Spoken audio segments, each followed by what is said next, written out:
सवाल कहूं क्या? जी कहिए, बिल्कुल कहिए। अगर इस देश का किसान इतना रईस हो गया है, जो हालात वहां आंदोलन में हो रहे हैं, तो फिर गरीब हम कहां बचे? फिर एमएसपी कैसी और किसकी? देश का गरीब वो नहीं है। देश के गरीब की हकीकत वो है जिसके तन पर सर्दी में तन ढकने के लिए कपड़ा नहीं है। देश का गरीब वो है जो 6,000 रुपए के 2,000 रुपए की किस्त का इंतजार करता है कि मैं 2,000 रुपए से बीज खरीद लूंगा और अगले 2,000 से सिंचाई के लिए डीजल और खाद खरीद लूंगा, कृषि के लिए दवाई खरीद के अपने के लिए बचाने के लिए काम।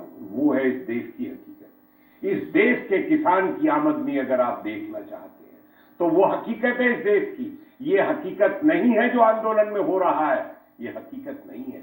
ये बहुत बड़े पैसे वाले लोग, सारे संसाधन और तमाम चीजें, जिस दिन इस देश के किसान के पास ये सब होता तो फिर हम क्यों लड़ते?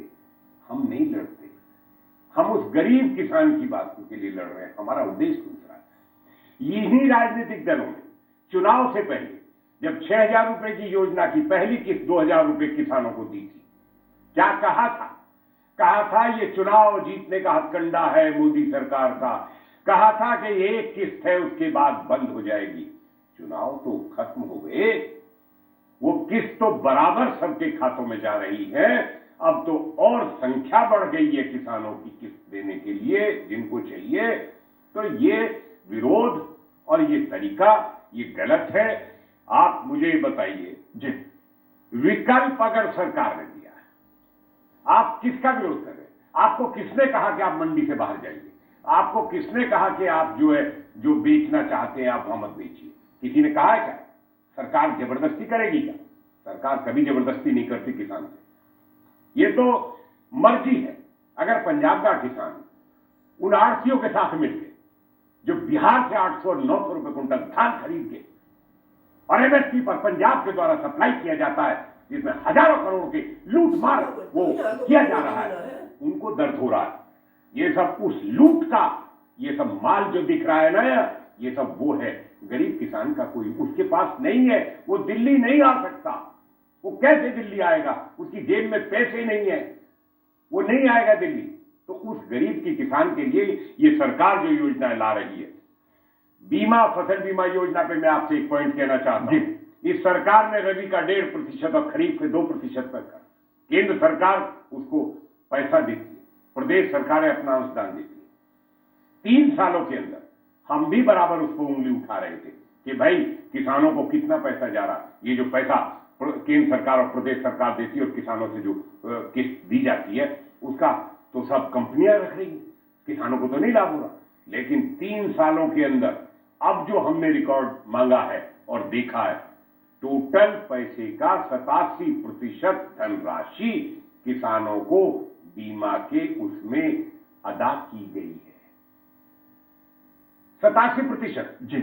ये उन मित्रों के लिए है जिनको जानकारी नहीं है। सवाल ये है कि आप हेल्थ का बीमा कराते हैं, जरूरी है कि हम हर बार हॉस्पिटल में होंगे और पैसा लेंगे जी? तो जरूरी नहीं है। तो वही फसल का है। लेकिन ये बीमा तो पूरे देश के किसानों का होता है जी, और पूरे देश के पैसे का हिसाब मैंने आपसे कहा है। विकल्प का विरोध गलत हो रहा है। इस सरकार ने 50% लाभकारी मूल्य लागत पर जोड़कर देने लेकिन कश्मीर चौधरी साहब, सवाल जो मैंने पूछा कि ये कानून मांग कौन रहा था? क्या किसान संगठन चाहते थे? देश के किसान संगठन। मैंने पहले राउंड में कहा था कि चौधरी महेंद्र सिंह टिकैत की सबसे पहली मांग थी कि इस देश में सुई भी बनती है, वो अपनी सुई का भाव खुद तय करता है, अपनी मर्जी से बेचता है। तो किसान ही मंडी के हवाले क्यों कर रखा है? किसानों को खुला बाजार का अधिकार क्यों नहीं मिलता? ये तो 27 साल की मांग थी चौधरी महेंद्र सिंह टिकैत की। यह आज की मांग नहीं है। इस देश के पहले कृषि मंत्री डॉक्टर पंजाब राव देशमुख हुए, उन्होंने कहा, जो कृषक समाज के जिन्होंने स्थापना की, उन्होंने कहा कि जब तक किसानों को बाजार में नहीं खड़ा किया जाएगा, जब तक उपभोक्ता से नहीं जोड़ा जाएगा, उसका शोषण होता है। चौधरी चरण सिंह ने विद्वान व्यक्ति थे, अर्थशास्त्री थे, प्रधानमंत्री थे, उन्होंने कहा कि किसानों को जब तक उपभोक्ता से नहीं जोड़ेंगे, बाजार से नहीं जोड़ेंगे, उसका शोषण होता है। बिल्कुल। ये वो लोग विरोध कर रहे हैं जो बिचौलियों के जो दलाली अब तक खाई जा रही थी, ये विरोध उनके द्वारा है। व्यक्ति का नहीं है, विरोध। इसीलिए गुजरात में कच्छ में प्रधानमंत्री नरेंद्र मोदी जी